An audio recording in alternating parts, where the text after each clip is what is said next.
Mr. Wakim, the Iraqi officials, they have been saying they will only talk with the Kurds if they cancel the result of the independence referendum.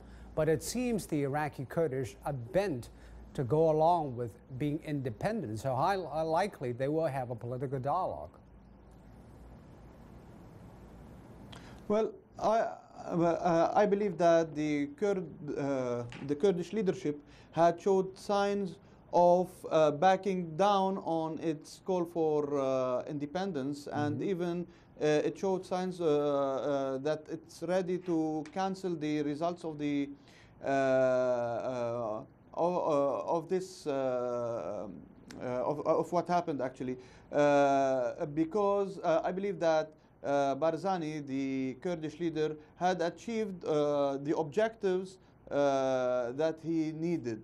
First of all, he was able to overcome this Kurdish opposition that he was facing in the Kurdistan region, because actually he was treating or dealing with the Kurdistan region as his own fief.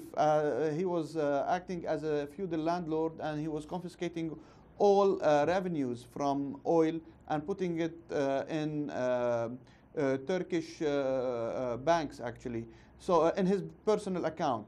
And when the oil prices dropped, there was a mounting opposition from the Kurdish parties and from the Kurdish populace. So through this act towards independence, he was able to silence all criticism towards him. In addition, he was able to draw the attention of the Iraqi government, central government in Baghdad, to talk regarding Kirkuk. But at the same time, especially that he saw that no neighboring country was willing to accept the Kurdish independence, he showed signs to back down. So if he decides to back down, Barzani, what will be his terms when he is talking to the government in Baghdad?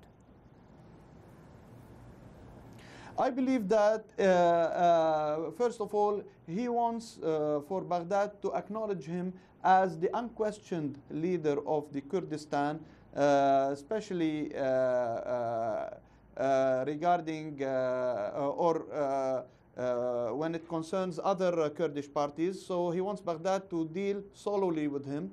And at the same time, he wants a bigger cut from the Kirkuk oil fields. Right now, he's getting around 15% of total Kirkuk revenues. But he wants his share to be raised to 22%, a minimum of 22%. And at the same time, he's acting as a surrogate for Israel to direct a threat to Iran. And for this purpose, Israel showed enthusiasm for Kurdish call for independence. But it was the only regional power that was ready to accept Kurdish independence, while we saw that Iran, Turkey, Syria, and the central government in Baghdad showed resilience towards this Kurdish step. About another thing is that both the Kurdish and the government in Baghdad have a common enemy, that is ISIL. Will this division and conflict play into the hands of ISIL? What kind of impact will it have on anti-terror efforts in Iraq and Syria?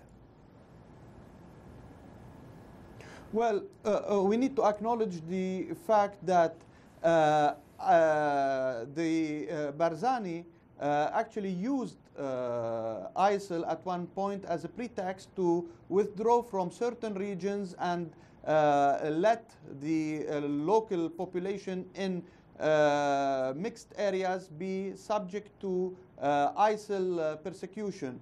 When this was done by ISIL, for example, these regions were cleared for Kurdish or Barzani occupation after the strikes received by ISIL at the hands of the international coalition. So I believe that ISIL was used as a pretext by local parties, whether in Syria and Iraq or in Iraq, to dominate certain areas under the pretext of fighting terrorism. So I don't believe that all parties are that consistent in fighting terrorism in this region. ISIL is being used as a tool by some regional and international superpowers to achieve geopolitical objectives against mainly Eurasian powers, mainly Iran, Russia, and China. Yeah, inconsistencies in the anti-terror front. Thank you very much, Dr. Wakim, for your perspective.